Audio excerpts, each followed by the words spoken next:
राम राम दोस्तों। अब हम पढ़ेंगे रोग संबंधी प्रश्न विचार। कल जो शेष बचा था उसका अगला पार्ट। दोस्तों लग्न में, चतुर्थ भाव में, सप्तम में और अष्टम, सप्तम में और दसम भाव में कोई भी जो इनका संबंध अगर किसी क्रूर ग्रह से है लेकिन वो ग्रह वक्री है और उनका शुभ ग्रहों से संबंध है, इस चंद्रमा से संबंध है, तो रोग कुछ समय के लिए शांत हो जाएगा लेकिन फिर वापस अपना विकराल रूप धारण करेगा। और जैसे मान लीजिए इनका अगर चंद्रमा से संबंध है, प्रथम, चतुर्थ, सप्तम और दसम भाव का, तो रोग शांत हो जाएगा।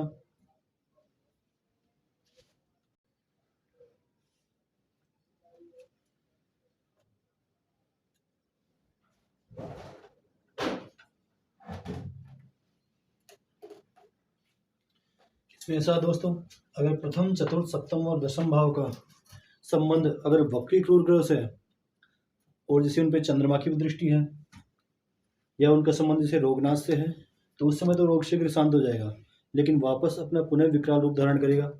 और अगर उनका संबंध किसी क्रूर ग्रह से रहा, किसी क्रूर ग्रह से या फिर जैसे अष्टमेश से रहा, अष्टमेश से रहा, द्वादश अष्टमेश से रहा, द्वितीय से रहा, तो अष्ट जैसे मार्केस, किसी भी मार्केस प्रकार के मार्केस से रहा, तो फिर वो रोग विकट रूप धारण कर लेगा, सांघातिक हो जाएगा।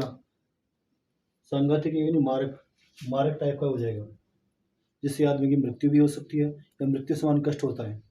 एक बार स्क्रीनशॉट ले लीजिए इसका। चलो हम आगे चलते हैं। साथियों है कि अष्टमेश लग्न में हो या अष्टमेश का संबंध लग्न और चंद्रमा से हो तो रोग शांति नहीं हो पाएगी, अशुभ है।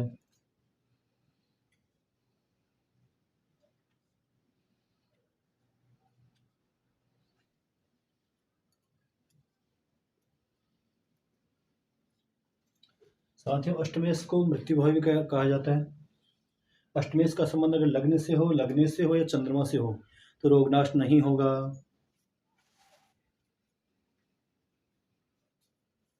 स्क्रीनशॉट ले लीजिए।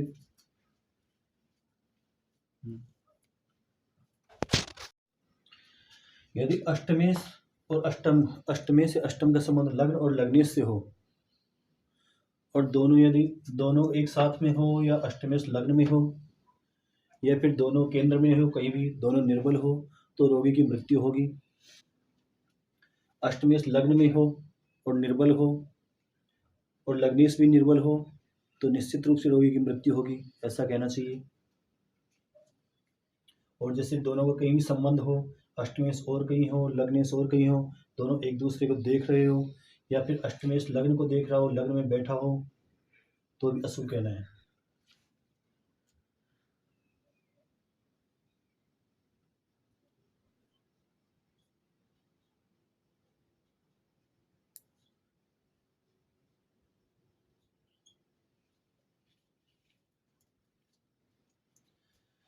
दोस्तों लग्न और लग्नेश, अष्टम और अष्टमेश से इनका संबंध हो और जैसे रोगनाश के कोई लक्षण भी ना हो, किसी शुभ ग्रह की इन पर दृष्टि न हो और लग्नेश और अष्टमेश दोनों निर्बल हो, अष्टमेश जैसे दीन अवस्था में हो या अस्त हो कि शत्रु भाव में पड़ा हुआ हो, तो रोगी की मृत्यु कही है, उस रोगी की मृत्यु हो जाएगी।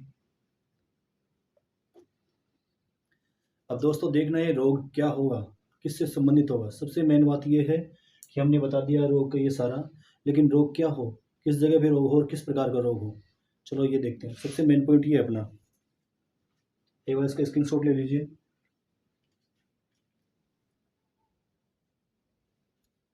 बाहरी अवयव,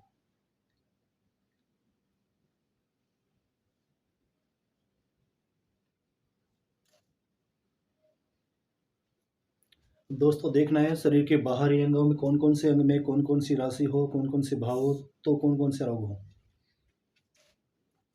जैसे प्रथम भाव में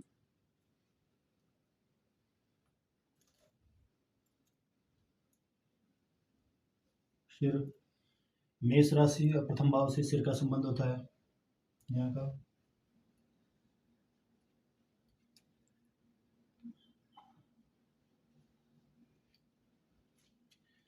दोस्तों मेष राशि का संबंध सिर से है, मेष राशि का संबंध सिर से है वृष राशि का संबंध मुख से है। तीसरी है मिथुन राशि, मिथुन राशि का संबंध गले से, बाहु भुजाओं से, वक्ष सब छाती से है। चौथा है हृदय, यानी कर्क राशि का संबंध हृदय से। सिंह राशि का संबंध कुक्ष यानी कोख, गर्भ, पेट से है। और छठी जो मीन कन्या राशि का संबंध पेट के नीचे के भाग कमर से है। और सातवीं जो है जननेंद्रिय है। तुला राशि का संबंध जननेंद्रिय से है। वृश्चिक राशि का संबंध कूले से है। और धनु राशि का संबंध जंघा से है। मकर राशि का संबंध घुटनों से है। कुंभ राशि का संबंध पिंडलियों से है। और मीन राशि का संबंध पैर से है। इसी प्रकार से भाव विधेय प्रथम भाव का संबंध सिर से है, द्वितीय का संबंध मुख से है, तृतीय भाव का संबंध है बाहु से, वक्षस्थल से और गले से है। चतुर्थ भाव का संबंध हृदय से है। पंचम भाव का संबंध कुक्षी से है, पेट से है, गर्भ से है। छठे भाव का संबंध कमर से है। सप्तम भाव का संबंध जननेंद्रियों से है। अष्टम भाव का संबंध कूल्य से है। नवम भाव का संबंध जांघों से है। दशम भाव का संबंध घुटनों से है। एकादश भाव का संबंध पिंडलियों से है। और द्वादश भाव का संबंध पांव से है। यह है अपने शरीर के बाहरी अंग, बाहरी अवयव। चलो आंतरिक अवयव और देख लेते हैं। इनमें जिस राशि में क्रूर ग्रह या पाप ग्रह का संबंध हो, जिस घर में, उस घर से संबंधित रोग होता है। जिस भाव में अष्टमेश का संबंध हो, जिस भाव में पाप ग्रह का संबंध हो, जिस भाव से संबंधित, उस भाव संबंधी रोग होता है। पहले नंबर पे लग्न, चतुर्थ, सप्तम और दशम देख लेते हैं। ठीक है, मोटा मोटा एंड डॉक्टर देख लेते हैं, औषधि देख लेते हैं, रोग देख लेते हैं, रोगी देख लेते हैं। ठीक है, वो पहले वाली वीडियो में बता दिया गया है। और दूसरा किस अंग में बीमारी है उसको देखने के लिए यहाँ से देखते हैं। ठीक है, ये बाहरी अंग हो गए। चलो आंतरिक अंग और देख लेते हैं। एक बार इसका स्क्रीनशॉट ले लीजिए दोस्तों। पहले बाह्य अंगों का बताया, अब आंतरिक अंग देखते हैं। पहला हो गया दिमाग, इसमें सिर था, इसमें दिमाग हो गया। स्थान लगभग वही है, लेकिन ये आंतरिक है, वो बाह्य है।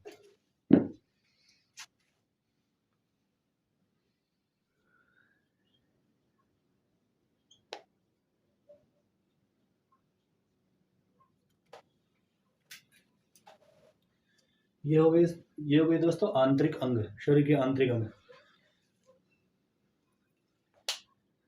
यही अंग जब हम जन्म कुंडली देखते हैं तो उसमें ये राशि के हिसाब से चलते हैं, मेष राशि, वृष राशि।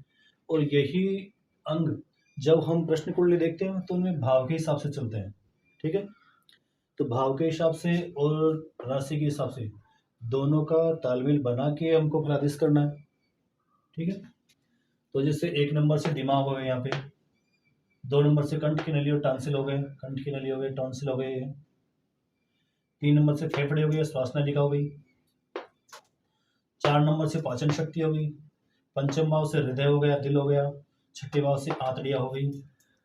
7वें भाव से गुर्दे हो गए, दोनों किडनियाँ वगैरह। अष्टम भाव से अपनी जो जननेंद्रिय हो गई। 9वें भाव से स्नायु मंडल, अपनी नसें, जो शरीर के नस नाड़ी है। नस नाड़ी 3 प्रकार की होती है, रक्त प्रवाह, जैसे एक तो तंत्रिका तंत्र होता है, एक नसें जो वेन होती है, और तीसरा होता है एक अपनी जो धमनी और शिरा बोलते हैं। जैसे तंत्रिका तंत्र हो गई, धमनी हो गई, शिरा हो गई। शिरा जो सबसे शुद्ध रक्त उनमें बहता है, तो ये रक्त प्रवाहिका हो गई। और अपनी दसम भाव से हड्डियाँ हो गई, शरीर में हड्डियाँ, जितनी भी हड्डियाँ हैं।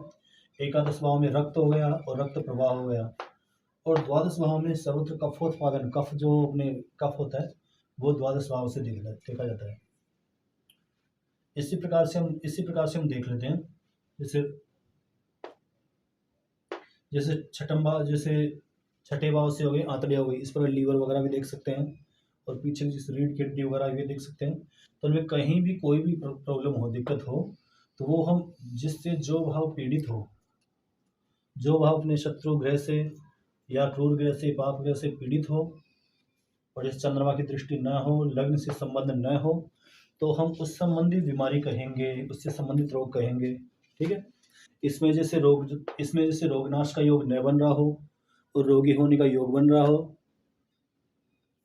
तो रोगी होने का योग बन रहा हो, जैसे रोग के लक्षण दिख रहे हो और रोगी के कुपथ्य दिख रहा हो, तो कहेंगे कि रोगी के कुपथ्य के कारण रोग बढ़ा है और रोग इससे संबंधित रोग है। जो रोग हमें दिखाई दे रहा है उससे संबंधित रोग है। ठीक है, तो इससे संबंधित हम एकदम बिल्कुल सटीक रोग बता सकते हैं। ठीक है दोस्तों, आज के लिए इतना ही। जय श्री राम, जय जय श्री राम। अगर आपको मेरा वीडियो पसंद आया हो तो इसे लाइक कीजिए, सब्सक्राइब कीजिए और अपने दोस्तों को शेयर कीजिए ताकि उन्हें भी ज्योतिष ज्ञान का लाभ मिल सके।